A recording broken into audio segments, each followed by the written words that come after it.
musicians are healing people one song at a time. Like it's all it is. It's just everybody's going through something, and there's always a song for something. Like throughout this lockdown, I don't think any of us would have survived if we just didn't have some kind of music, some kind of enjoyment from that kind of thing. I don't think. I think I would have lost my mind. I think. Yeah. I'm all about good vibes only, good vibes only. If you don't know me, I'm all about good vibes only. Welcome to the Musician Secrets podcast. Today I have Sam with me from Urban Hippie. Welcome. I'm so excited that you're here. What is going on? What is going on? I'm happy to be here. I'm very happy to be here. I was so... After some technical difficulties, but we're here. We made it. We made it happen at some point. Yeah, I was really happy that you reached out because your song, Good Vibes Only, is just... It's just good vibes only, isn't it? It's nice. That's the whole point. That's the whole point. I was trying to get my whole point across. Like there's the whole urban hippie thing's like not just a gimmick. Do you know what I mean? Like it's full on vibes. Do you know what I mean? Totally, and it's so catchy. Like good vibes only, good vibes only, good vibes only. Like it's you know what? So you know what? I realized you're in Germany, so you're the one. If I was wondering who's been streaming in Germany, because I was looking at my streams. I'll get streams in Germany. You know, I realized, all right, cool, makes sense. Makes all me, all those, Yeah, I've been having your music on repeat. awesome. I was wondering that. I was wondering how am I getting reached there, but cool. Yeah, listening all the way from Germany. So you got a new fan over here for sure. I get some really trippy places. I've got Brazil. I've got people listening in Brazil recently, which is odd. But yeah, I'll get some cool places. That's cool. Like that's the cool thing with Spotify is like anyone can listen to it. Really, it doesn't matter where you are. It's really cool. I think. Definitely, yeah. I appreciate it. Like it. I appreciate it. Yeah, of course. Like artists need to support each other, right? So I believe in it. Like that's what this podcast is here, is really to bring musicians together. And I think as soon as we stop fighting each other and we come together, and I believe that success is a team sport. Everyone can do their own thing, but it takes so much longer when you try to fight your own way, and instead of collabing with everyone. And No, you know what? I learned that a lot. This is what I mean. Like I used to stay in my room, like, and just be my own little bedroom producer. Yeah. And then the only reason I can sing and like do all of these little things is because I just didn't work with other people. Like I was just in my own little thing, and because I was like around other academics, I didn't have like singing and stuff. Do you know what I mean? I was the only one. Yeah. So like the only reason I can sing is because I used to like MC when I was a kid, because I used to think I was like really hood and stuff, but I'm not. So I stopped MCing because I just haven't got anything to really MC. If I haven't got real grievances on it, so I'm just like, it's not really. Do you know what I mean? So the only reason I learned to sing is because I needed somebody to sing a hook, and I just didn't know anybody, so I just started learning to sing. But like throughout the last year, like just working with other musicians, other producers, other singers, it just opens your worlds up to like learning, loads of different things. I've learned how to like do harmonies from like singers that I've met, and that I've never been able to do harmonies before until like a few people, and then I realized like there's a trick to it, and then everyone's got their own little tricks. Yeah. So it's useful to just be around people.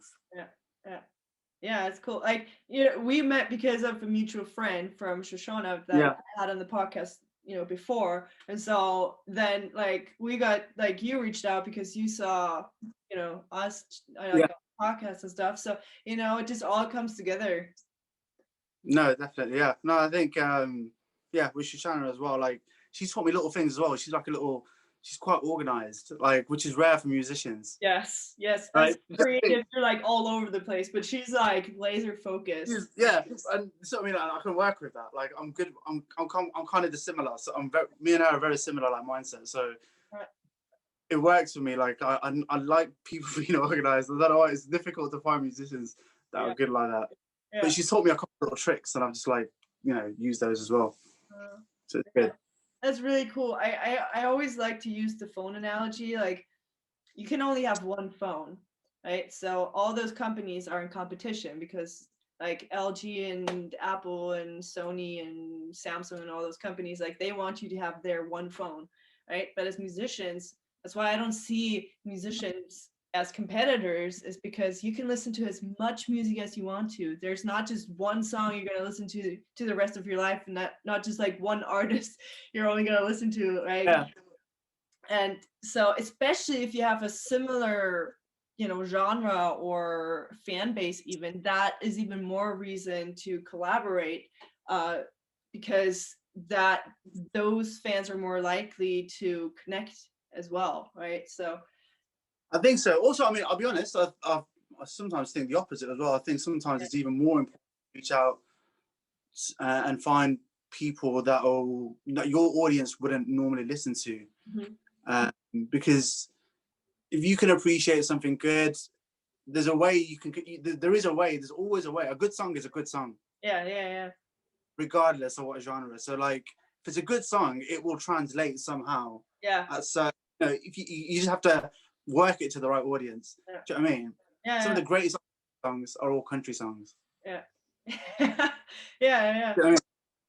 Yeah. I mean, that's what I'm saying, that even it doesn't matter like what genre you are, like we are all artists, we're all coming together. Like, I don't like to listen to one genre the rest of my life. Like, that's, you know, but yeah, that's just you know, Loads of phases. I went through loads of phases. Exactly. Just like you don't listen to the music anymore like you listened to as a teenager, and you know, so, or you do, like, and they're like throwbacks, and you know, all of a sudden everything that I listened to when I was a kid is it's like super trendy now, like super cool. Yeah.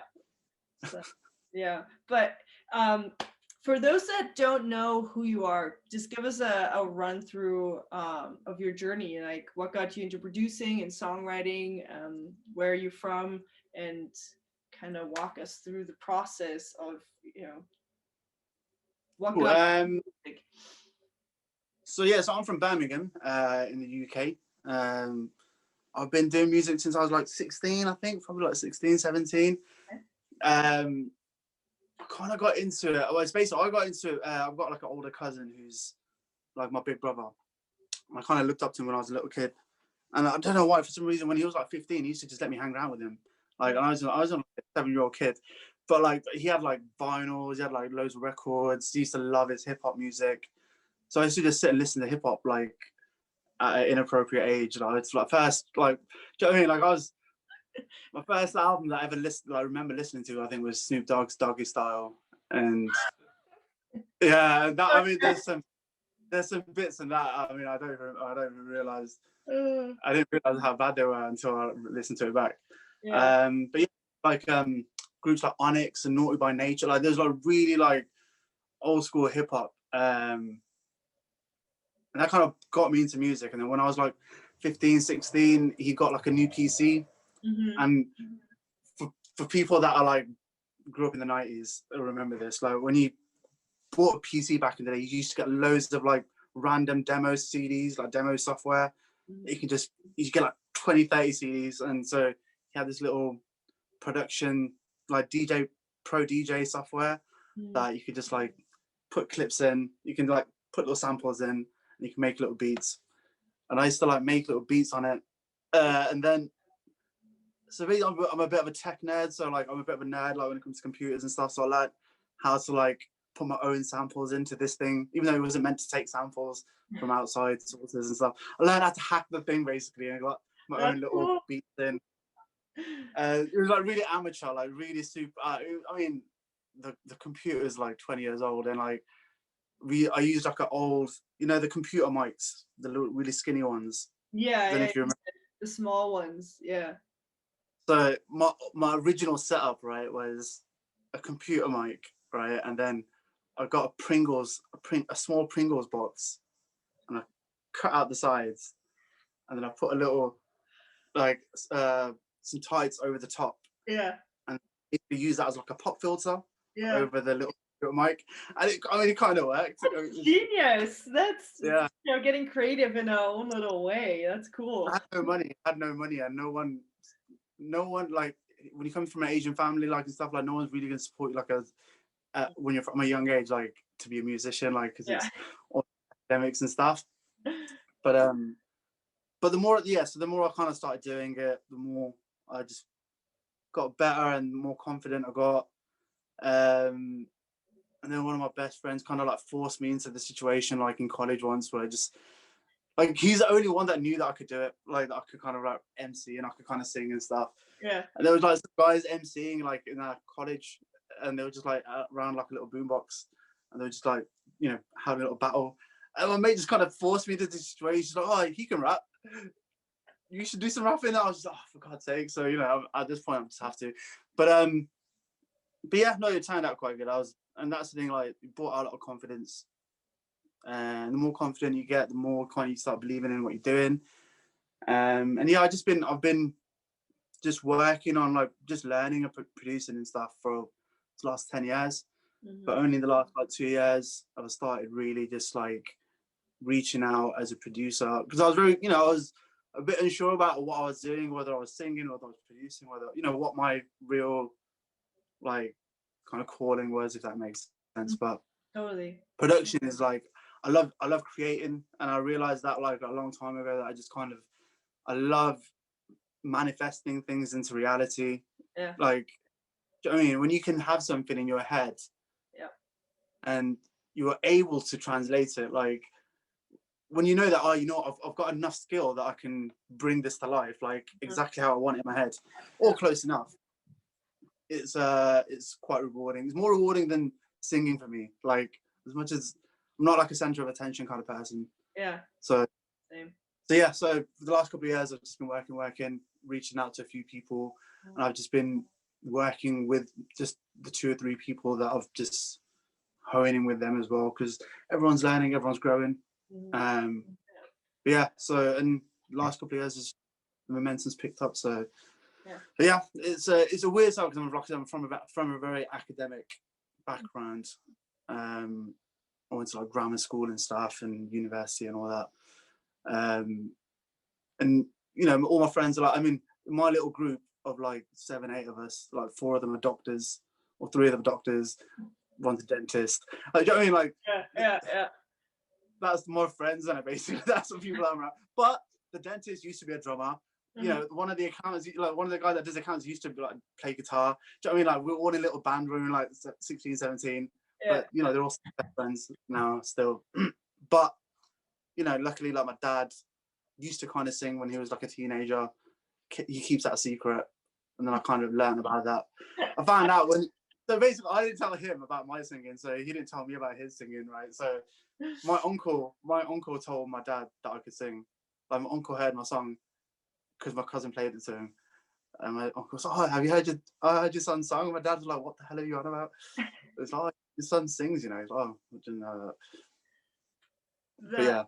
But yeah, they're quietly supportive now. They're quietly supportive. It's an odd dynamic for British Asians, I think, because it's a lot to get here in the first place for them. Do you know what I mean? So you don't want to be taking liberties. Do you know what I mean? Basically. Yeah. Get a good job. You done with it. But yeah. Yeah. So what was the moment, like the switch, where you're like, you know what, I'm not gonna, you know, follow that academic path. I'm gonna do music. Like, this is what I want to do. This is what I'm going after. Where, like, what was so strong that you're like, you know what, I gotta do this. Like, if I don't do it, I'll regret it. I don't think there's been like a real. I think there's been because I think most musicians and like artists can attest to this, that like it is a constant struggle, and it's a constant reaffirming of your beliefs. Do you know what I mean? You can't. There's never a time where you fully maybe believe it. Do you know what I mean? There's always a time where you doubt yourself. But I think when we were 16, and we basically when I started getting more confident in college and stuff, I started singing and stuff, and like I used to dance a lot and stuff. So I used to sing and dance around the sixth form block all the time and stuff. And we started putting on little events. And the first time we did it, the school just wasn't behind it. Like we went to the headmaster, we're like, oh, we want to put on a concert and we'll do it for charity. And, we're trying to like give them all the things like, oh, we'll do it for charity. And, it's just, we'll organize it and stuff. We're thinking, oh, we'll just put on a concert. And then because they were like, the headmaster was just like, oh, yeah, it's just, it just wasn't behind it basically. And we're just like, oh, you know what, just do us a deal. Just give us a date for the hall, for the school hall. And we'll do the rest basically. Like if it goes wrong, then it goes wrong. Do you know what I mean? It's just us. But if it goes great, then the school looks pretty sick, right? Like kids put on a concert and raising money. It's like fine. So he gave us the date and we had to do everything. So like, we didn't understand like what it took to put on an actual gig. So we had to like design tickets, print tickets, do lighting, do sound, have a sound person, have a lighting person, someone learn how to do sound basically, please. Somebody learn how to do this because we're 16. Do you know what I mean? Wow. And then, put on get a whole set together, get performers, perform ourselves because we were a bit like, selfish like that. We were gonna obviously perform ourselves. But yeah, selling tickets, promoting it, everything basically. And I think the fact that we succeeded at the end, like that's what made me believe that this is what I want to do. Like I just want to make people happy, because what it is as well. Like when you put on a show, like regardless whether you're singing, whether you do music, like you're putting a smile on people's faces. You're like really like there's like a visceral emotion that you can feel that you can't feel in other situations. It's hard to find that in other places. So as soon as I felt that when I was on stage, even when I was just off the side of the stage and I was just watching my other guys and I was watching the kids and I was like, we had like little kids breakdancing that were like 12 years old. They're freaking awesome. Almost. But yeah, so that was probably like the moment where I just thought to myself, this is like this is a feeling that I just never ever felt, where you can bring that kind of emotion to people. Do you know what I mean? My sister's wedding was another one as well. My sister's wedding like 2 years ago, I made everybody cry, including my mom. And I've never made my mom cry. I've never made my sister cry. My mom like that, and my mom finally kind of like got it. My mom was like, "Oh, that was amazing," and I was like, "You kind of understand what I'm doing now, right?" Like, it's like so yeah. There's little moments every now and then that will like and it's more about emotion, I think, than for me than anything else. When you hit people, whether it's happiness or sadness, whatever it is, those are the moments, I think. I think once you realize that music is like more than just yourself, I think that's what makes it rewarding. I always tell people like musicians are healing people one song at a time. Like it's all it is. It's just everybody's going through something and there's always a song for something. Like throughout this lockdown, I don't think any of us would have survived if we just didn't have some kind of music, some kind of enjoyment from that kind of thing. I think I would have lost my mind, I think. Yeah. Oh, same here. Yeah, for sure. That is a really good analogy, seeing it as it was, I mean, because I went through a phase where I was really depressed, and songwriting and music is what got me out of it. Basically. Exactly the same. I've been through like darkness, just a lot of people have, and I know the exact song that I wrote that brought me out of it, and that song that's not been recorded yet, like because it's very it's one of those, but those are those things where you realize, that's why I do it. That's why I do music, because like it did bring me out of a lot just by writing. Yeah. That's so cool. Yeah, for sure. Like that was the moment where it clicked in my head, where I'm just like, wow, this is not just me writing a song anymore. This is like reaching other people, and this is beyond me. Like it's healing people. Yeah. People. I'll be honest, for me, like I wrote a song called "The Things You Do for Love," and it was like quite a personal thing. And it was basically like going through a lot of the stuff that I'd gone through in the last like 12 months before that and stuff. And the odd thing about it when I wrote it is I wrote it so like it all just came, like the words just carried on coming, like and I wrote it in about 20 minutes, I think. Yeah. I remember writing it. I remember like, and playing some chords and stuff, and just, you know, coming up with a melody and stuff, like throughout the night. I just remember thinking to myself, like, even though like it was quite draining to sing, because it was you know, it was hard to get through, it was also like the most cathartic probably feeling of when I finally managed to sing the whole song through like one go, and I heard it back to myself. It was very like cathartic. It was like a weird happiness and sadness at the same time, you know. But I don't, yeah, so music's very complex, I think, for more than people think, I think.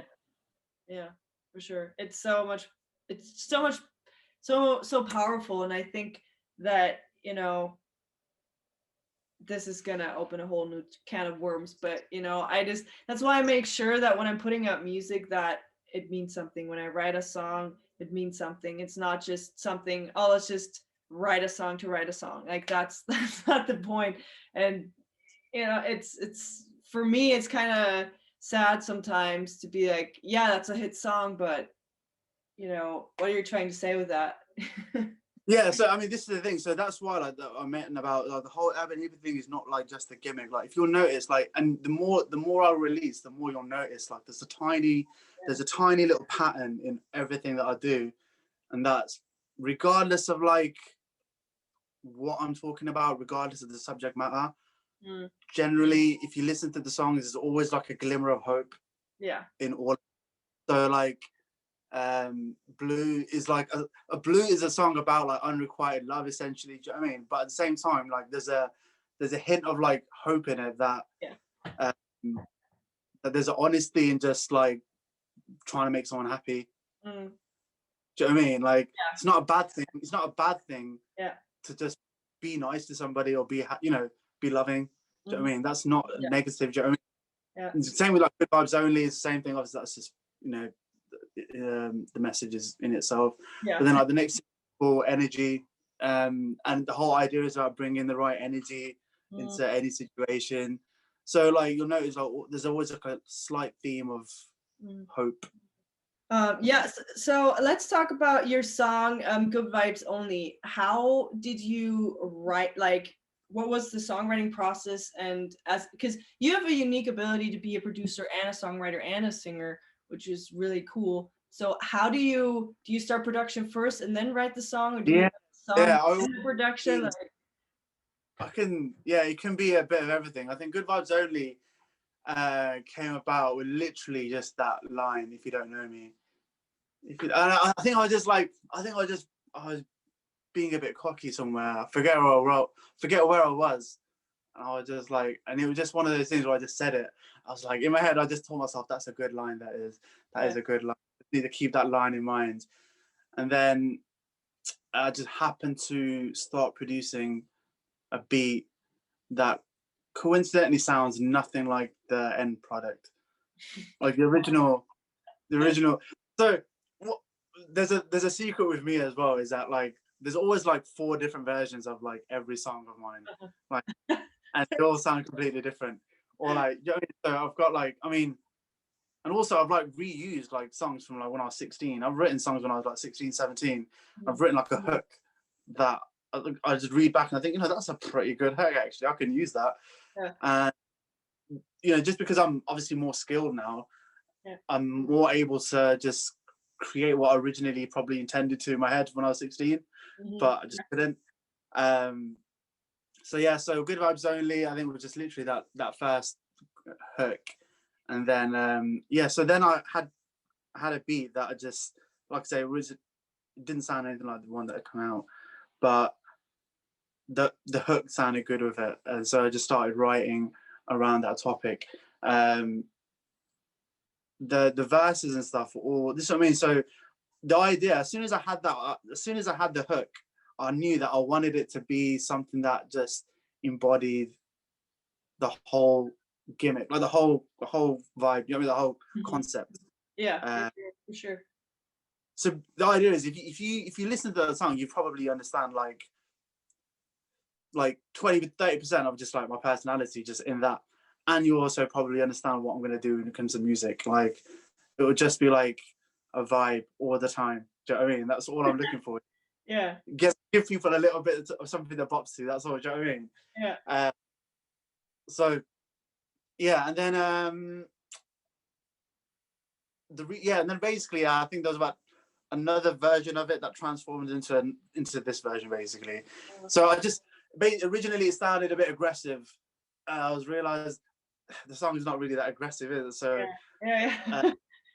so that's when I started bringing in like the kind of synths, and I started bringing in like the kind of ambient vocals, like harmony, you know, the vocal samples and stuff.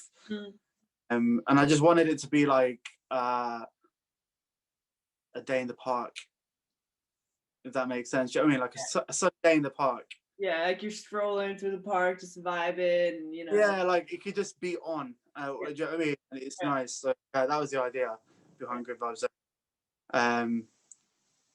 And then and I held on to it for a long time. So I wrote it a long time ago. I wrote it about a year and a half ago. Wow. And you know what I mean? And then like I changed a couple of lyrics. You know, I amend a lot. So I do edit a lot. So my process is when I do something is I'll just listen to that song for like the next week and a half. Like that's all I'm gonna listen to. And I listen to it in my car, I listen to it in my headphones, listen to it on a speaker, I listen to it on Alexa, I listen to it on everything. Then I'll nitpick it to the point where I'll think, right, I either need to change something because it's not like there's something that's not right. Or just leave it alone because it's sounding good. So I'm a very particular person. I'm like a perfectionist when it comes to like my own stuff. So there's a lot of versions of it. So how do you know when it's done? Like obviously, because if you know when you're that perfectionist, like how do you push the song to the best it can be, but not like overthink it that you'll never finish the song? So, where do you find the balance? I used to have that problem, and a lot. And to be honest, I realize I'm not the only one. Like every singer that I work with, every rapper, every singer, you know, vocalist, everyone always comes back and they were like, oh, can we not do this? Can we not do that? Or can we do this? Can we do that? And I used to be the same. I used to tell myself, oh, can we not do this? And I just think to myself, there's a point where you think to yourself, all right, the song's done. And I'll be honest with you, in your head, you are always still thinking of ways to improve it. But what I've taught myself to do is just tell myself, you know what? Worst comes to worst, when I do a live version of it, like I'll do this with the live version. Like, oh, when I perform it, I'll just throw this in. I know I can add it. You know, do you know what I mean? Like, oh, I know I can add a little drum fill here if I want to, or a little pause or something. You know. So you just, you know, there's always times to use little tricks if you thought about it. Just use it for something else at some point. That's a good idea. That's good. Yeah. In the pocket. Always keep it in the pocket. I've always learned from my uncle. He told me, like, just don't react, right? Like when life hits you, don't react. Basically, you should always just take everything as it's coming. So regardless of whether it's a business decision, whether it's music, whatever it is, if something throws you off, you stop and then you start reevaluating from that point onwards. And then if you come up with a different solution, or if you know that, you know what, I can do something, if it's too late, you just know to yourself, right, you know what, I had that solution. So next time that problem comes about, I'm going to have a solution for it straight away. Does that make sense? Yeah. What am I going to do again? Do you know what I mean? Yeah. That's really good. How important would you say is attitude when it comes to making music, since we're already on the topic? Yeah, no, it's like I said earlier, it's like it's an ongoing battle, isn't it? Like being a musician, of self-confidence, and you know, the industry is difficult as it is. Do you know what I mean? And like cutthroat. Do you know what I mean? It's a cutthroat place where, you know, not everyone's got the time to be polite. Do you know what I mean? Let's just say, and I've found myself in similar positions where I don't have the patience. It's not like I don't have the patience. I just, you know, when you try to explain to someone a couple of things, and if they're just not listening, then you just have to understand. You have to work around people's limitations or your own limitations. You know. So I think it's good to be humble. I think you have to be humble. You have to know where you can learn. I think go into every experience expecting to learn. That's a good one. You know, because you'd be surprised. I mean, I learned when I was, you know, like I said, going back to when I was 16 in college, and I was teaching like little 12-year-olds to break dance and like, you know, body pop and lock and stuff. Yeah. One of the 12-year-olds could beatbox, so he taught me how to beatbox. And you know, I'm not great at it. But I learned basic beatboxing from a 12-year-old kid. That was amazing, though. He was just, you know, he was incredible. But just that when I was 16 has helped me in production, just because I can explain to people what I want quicker, because I can just do a beat slightly and they can understand what I'm doing. So yeah, those little tricks, you know, you'd be surprised what you pick up from people that you don't expect to learn from. So someone's always got a lesson to give you. Oh, that's a really good mindset to have. Yeah. They always, someone told me, I don't remember who said that, but basically make sure you're not the smartest person in the room, because you're going to be the one that's going to be learning and growing the most. And that's, you know, being at university with someone like Sahib, or, you know, that can just picks up the guitar and just pulls up the most amazing things. And then Is that how you know? Is that how you know? So you were at university with him? Yeah. That's where we know. Like, I've known him for like, you know, for forever. Well, you know, for 4 years now. And, you know, standing next to him, I just look like, you know, just. But this is the thing. So what I always tell people when they always say that as well, like, a lot of people think, oh, you know, that person's great, that person's great. But you know what, like, and it's similar to that, you know, being humble and knowing that you're going to learn. Yeah. Always, you know, you should always think to yourself, you don't know what you don't know. Does that make sense? So unless you go into a situation, you won't know how good you are. You know what I mean? So I've been in situations where I've, you know, when I was like younger and I was just getting into production, and I was thrown into like a studio with other people, and I just thought to myself, oh, what if I'm just not doing anything right? You know, what if I'm not doing this correctly? But I sat and I realized, you know what, I'm actually doing exactly what these guys are doing, and I'm just doing it in my room. But they've just got like a huge setup for it. That's all it is. You know what I mean? But like, you know, you realize, okay, then maybe I'm better at this than I thought, or maybe, you know what, my setup or my methods aren't actually unorthodox. They're actually probably the most logical way, because everyone else seems to do the same thing as well. So yeah, so I've learned from producers, I've learned from everybody. It's the best way, I think. Yeah, for sure. Yeah, you just then realize I had to like rewire my brain, basically, to be like, you know what, Sabi's amazing at the guitar, but I know other things, you know, where I'm just like, I can write a great song. I can actually put together. Like, I know great singers that, I mean, I don't consider myself a great singer, but other people do, if that makes sense. You know what I mean? Like, other people talk, oh, you're great. I'm just like, I'm a good singer. I'm okay. So I'm a producer that can sing. Do you know what I mean? Yeah. That's different.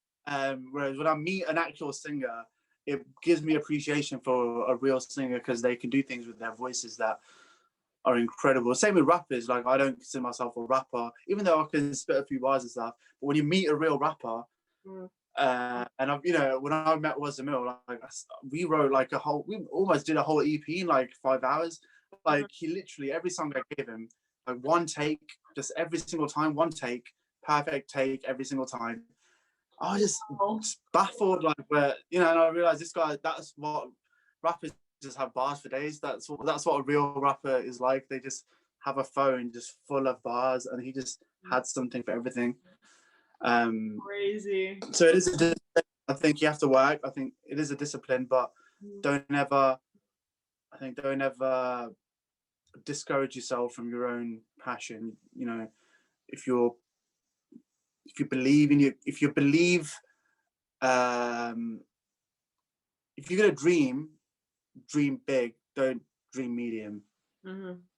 Does that make sense? Like, don't knock yourself down to medium. Yeah. Do you know what I mean? At least, you know, otherwise it's just pointless. Do you know what I mean? Like, the one thing I've always been told since I was like 16, and it's always stayed with me, is if people don't laugh at your dreams, then you're not dreaming big. Yeah. Do you know what I mean? And that's what I always tell people. Just don't ever discount yourself, because you never know what other people are looking at you as.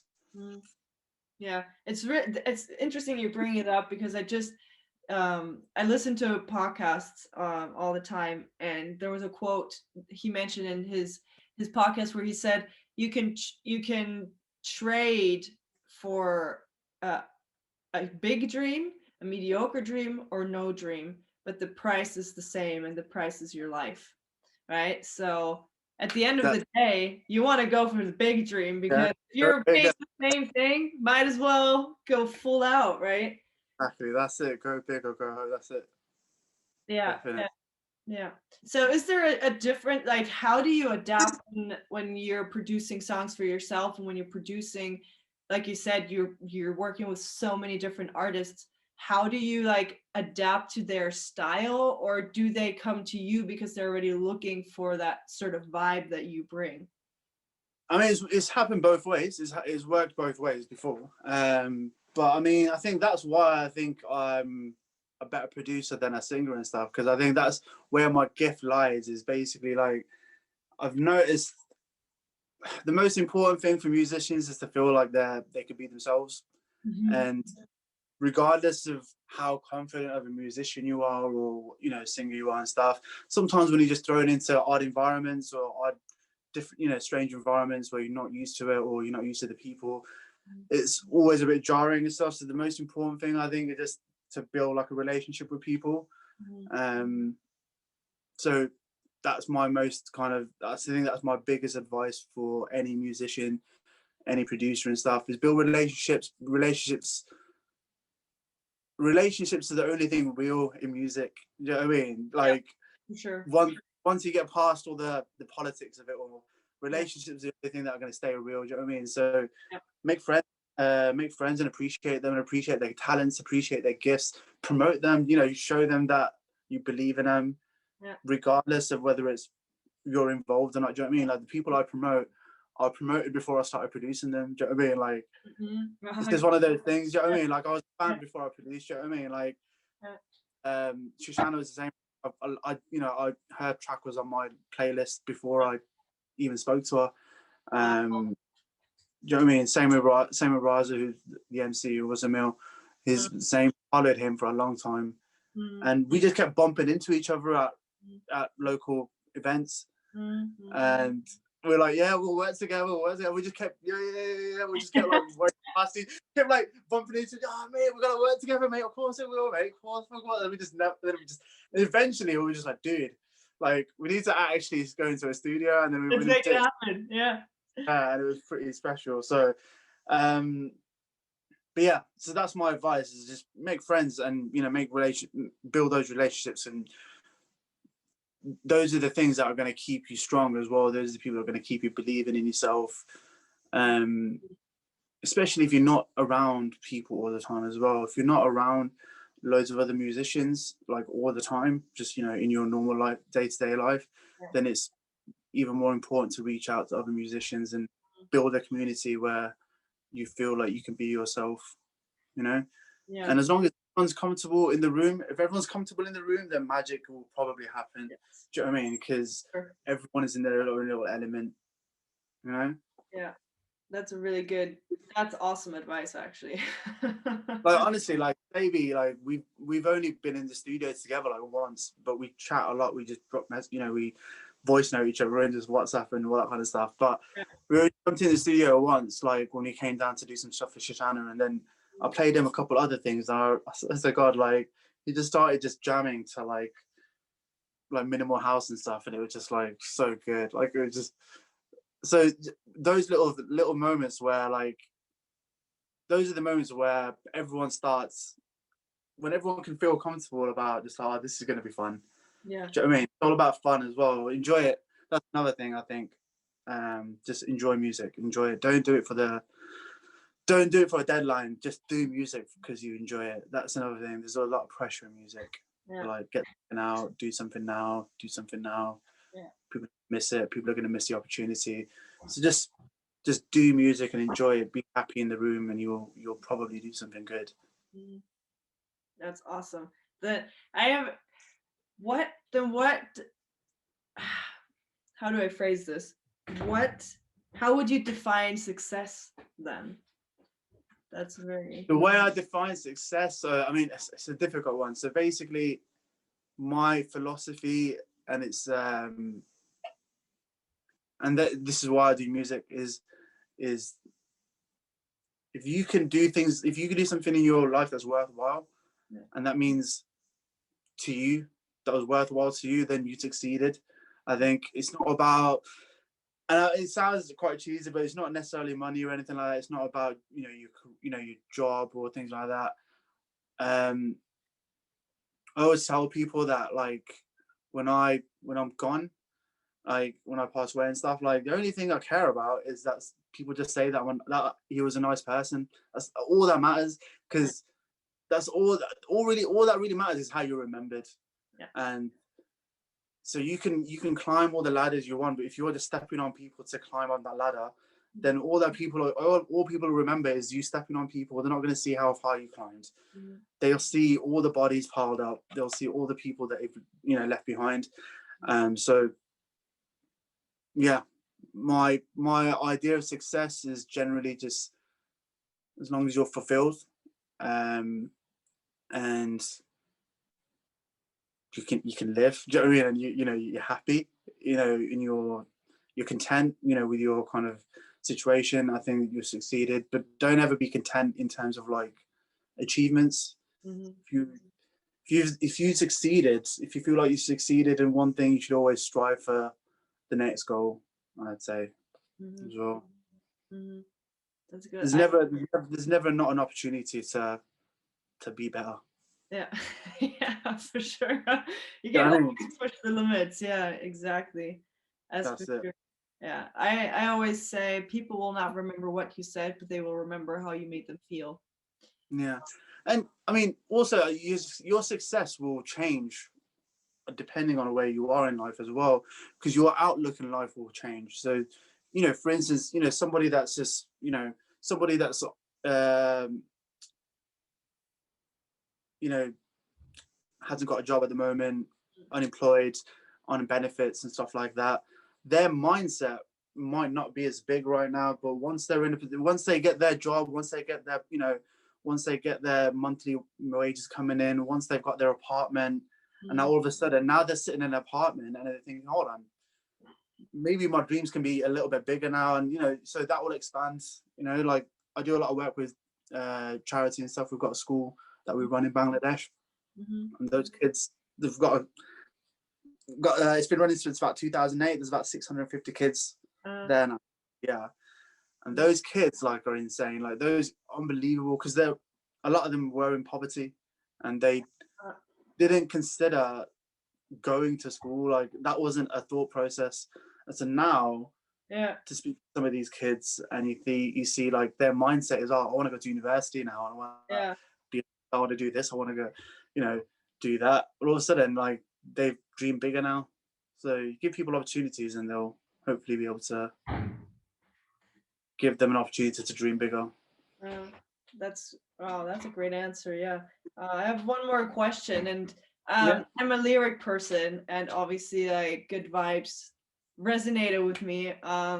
So there's a lyric, and it's right in the beginning of the song, where I hope I won't butcher this now, but but you say like, this is how you open the song. It's like, not everybody gets me, but nobody forgets me. Back then I was the kid with the package, but life taught me some lessons, so I'd be teaching classes, which I thought was really cool.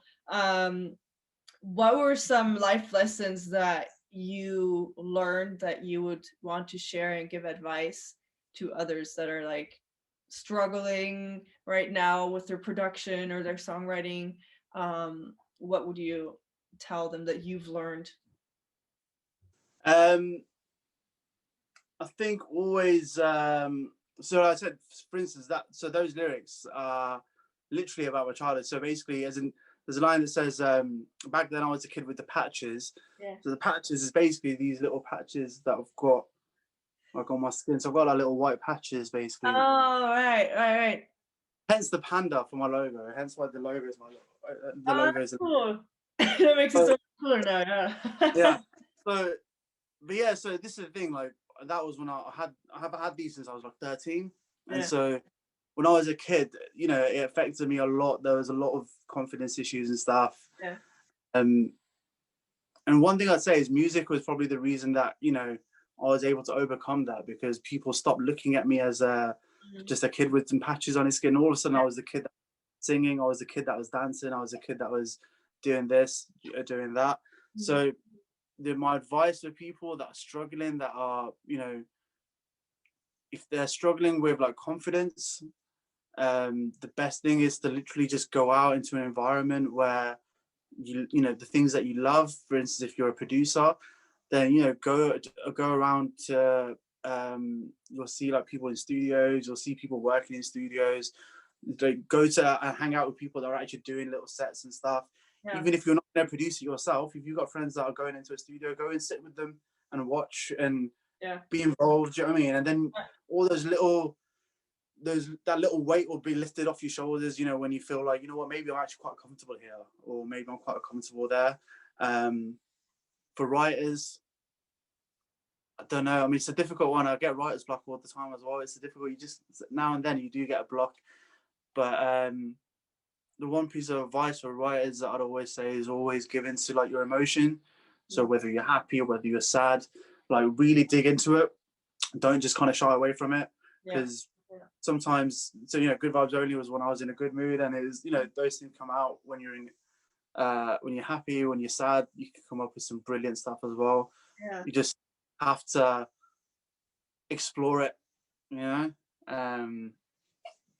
But for anyone that's young and that wants to get into it, I'd say just don't let people knock you down. Do you know what I mean? Like, if you really, really believe in you're going to do something, like, genuinely, people have come through the smallest situations, like the weirdest situations, to become huge. I mean, like, look at Naughty Boy, who just went on Deal or No Deal and then got like 10 grand, built a studio in his garage. Now he's got #1 album. Do you know what I mean? Like, it's just, you know, there's people, do you know what I mean? Like, The Weeknd was, you know, he just did the Super Bowl halftime show like a few years ago. The guy was homeless. Do you know what I mean? So, you know what I'm saying? I mean, that Super Bowl performance is incredible. I mean, like, so, you know, you can do, people will always tell you that there's someone better, but there's always someone better than that person as well. And you could be that person. Do you know what I mean? Like, you could be the person that is better than somebody else. And that's all you have to be, is just be remembered by one person that says, oh, that person's actually better than, you know, this person. Does that make sense? It's a bit complicated, but no, I like so we sometimes don't realize that we could be that person too. Like, we always say like, oh, there's always someone better and always someone better than that person, and we forget like how far we've come sometimes, like, because you're always with, it's like kids.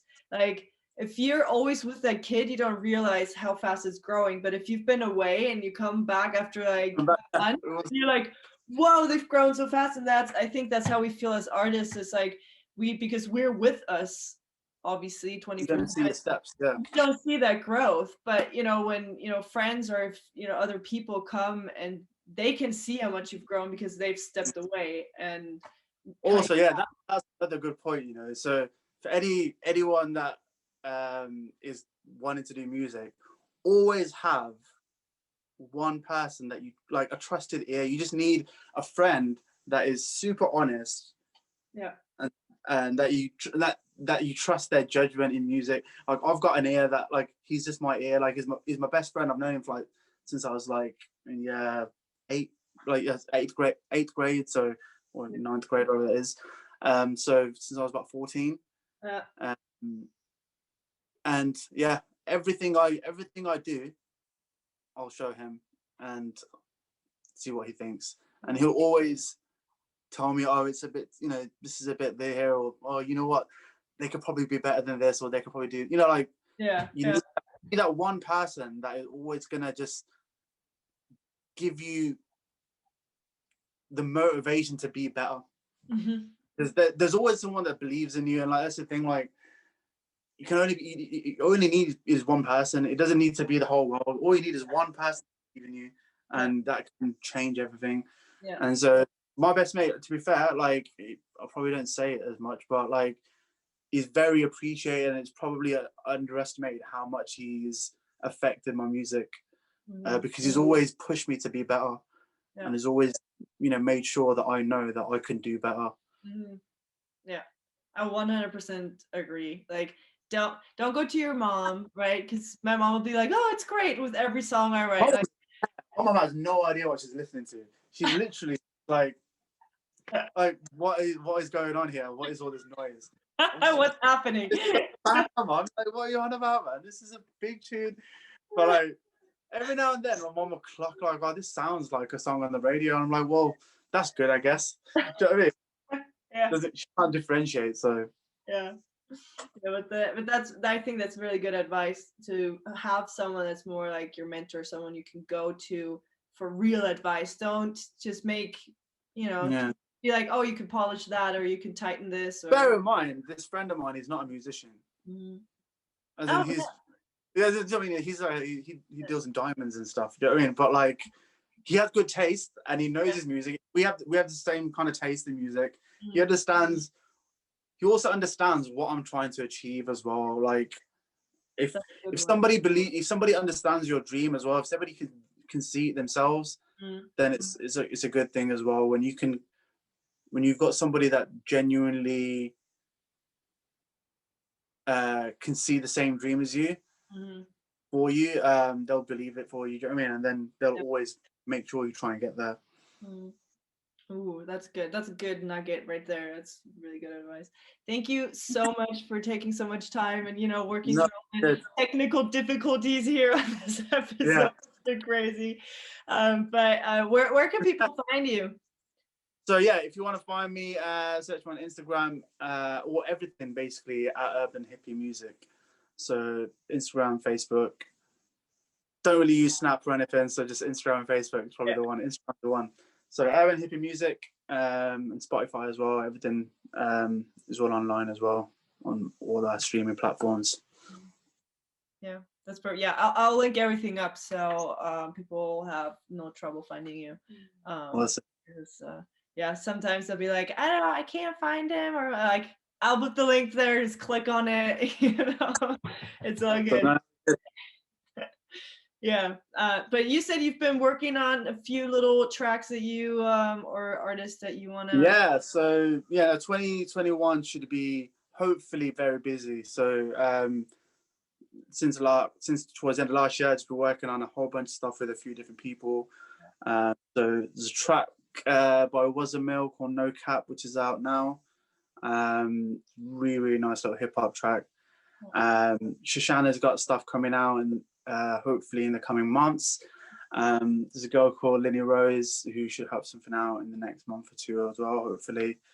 I've got things in the works of other people that I can't really mention just yet either. But there's stuff in the works. But yeah, so just keep an eye on the socials, and there'll be loads of updates, loads of music coming. Yeah, it should be fun. Oh, that's cool. Yeah, just go and follow Sam on Instagram at Urban Hippie Music, and you'll get all the details there. So whenever, all the collabs that you're doing is all there. So that'll be fun. I forgot to mention, I've actually got a single myself. Forget that. I've got a single myself on the 29th, so it's coming out on the 28th, right? So it's called Energy, and it's featuring Rosmo as well. It's got a good 16 from him as well. But it's really cool, very dark kind of cinematic kind of piece of music. So it's very different to everything else. It's a bit darker, and we've got a bit of electric guitar coming in and stuff, and it's really, really nice.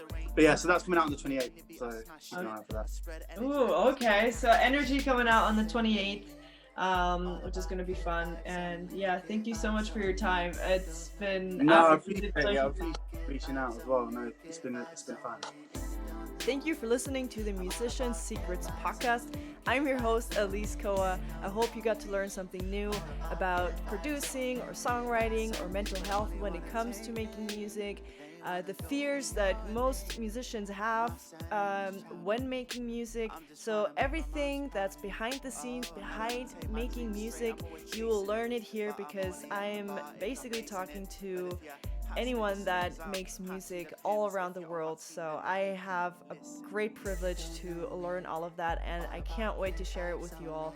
So follow this podcast if you enjoyed what you heard today, and go and share it with somebody that you think could enjoy this episode as well, benefit and learn from it. And as always, there's more information at alisekoa.com/podcast. Talk to you soon. Bye.